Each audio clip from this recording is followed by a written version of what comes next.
నమస్కారం. అందరూ ఎలా ఉన్నారండి? నేనైతే బాగున్నాను. మీరు కూడా బాగుండాలని ఆశిస్తూ ఉన్నాను. మన రాష్ట్రానికి, ప్రత్యేకంగా ఈ తెలంగాణ రాష్ట్రానికి కేంద్రం ద్వారా రావాల్సినటువంటి యూరియా 3,30,000 టన్నులు. ఏప్రిల్, మే నెలల్లో అంత యూరియా రావాల్సింది. కానీ ఎంతొచ్చిందయ్యా అంటే ఇప్పటివరకి 1,72,000 టన్నులే వచ్చింది. ఇది వానాకాలం సీజన్‌కి సంబంధించి. అంటే ఇప్పుడు ఇది వేసవికాలం అయిపోతుంది గదండీ! మరి వానాకాలంలో వర్షాలు పడిన తర్వాత రైతులు నారుమల్లేసుకోవటం, తర్వాత 15, 20, 25 రోజుల్లో మళ్ళా నాట్లు వేసుకోవడం. ఆ సమయంలో యూరియా, డీఏపీ అనేది దమ్ములో వేస్తా ఉంటారు రైతులు. వ్యవసాయం చేసే ప్రతి ఒక్కళ్ళకి ఈ విషయం తెలిసిందే. అయితే మరి తెలంగాణ రాష్ట్రంలో ఉన్నటువంటి రైతులందరికీ, అంటే అన్ని జిల్లాల్లో ఉన్నటువంటి ఆ రైతులందరికి గూడా ఎటువంటి ఎరువుల కొరత లేకుండా మరి సకాలంలో ఇవి అందాలంటే దాదాపు ఏప్రిల్, మే నెలల్లో మన రాష్ట్రానికి రావాల్సినటువంటి కోట 3,30,000 టన్నులు. అయితే ఇప్పటిదనక వచ్చింది మాత్రం అంత తక్కువొచ్చింది. కాబట్టి ఈ విషయంలో కొంత గుబులుగా ఉంది మన ప్రభుత్వం.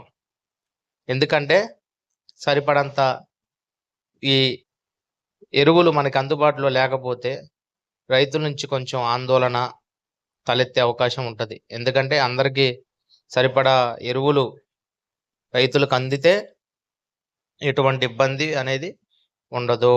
ఇదే సమయంలో ఎవరైతే దళారులుంటారో కొంచెం వాళ్ళు ఎక్కువ రేటుకి అమ్ముకోవడం, తర్వాత బ్లాక్ మార్కెట్‌లో ఎక్కువ ధరకి రైతులు కొనాల్సినటువంటి పరిస్థితులు గూడా ఏర్పడతాయి. అసలే రైతుకి మిగిలేది అంతంత మాత్రం.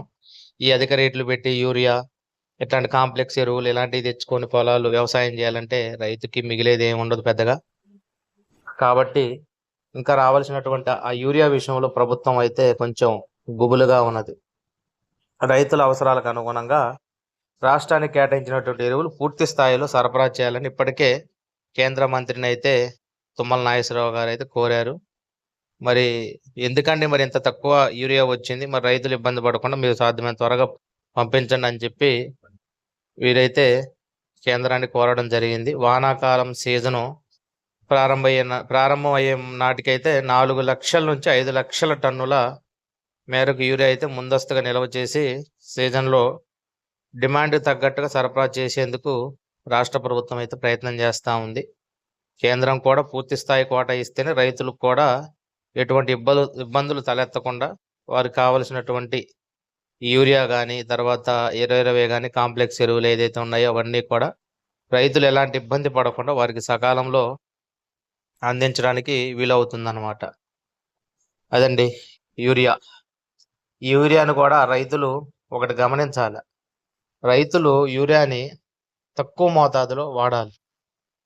దానివల్ల భూసారం గూడా దెబ్బతినకుండా ఉంటది. ఈ రైతులు యూరియా ఏందంటే కొంచెం తక్కువ ధరలో వస్తదని జెప్పి మొక్కలు తొందరగా ఎదగాలని కొంచెం ఎక్కువ కోటాలలో యూరియాను వాడతా ఉంటారు. దీనివల్ల తెగుళ్ళు గూడా పెరిగే అవకాశం ఉంటది. ఇయన్నీ ప్రతి ఒక్క రైతుకు గూడా తెలిసిన విషయమే. అదండి పరిస్థితి. మా యొక్క విశ్లేషణ మీకు నచ్చినట్లయితే దయచేసి లైక్ చేయండి, సబ్స్క్రైబ్ చేయండి, సపోర్ట్ చేయండి, షేర్ చేయండి. ప్రతి ఒక్కరికి ధన్యవాదములు.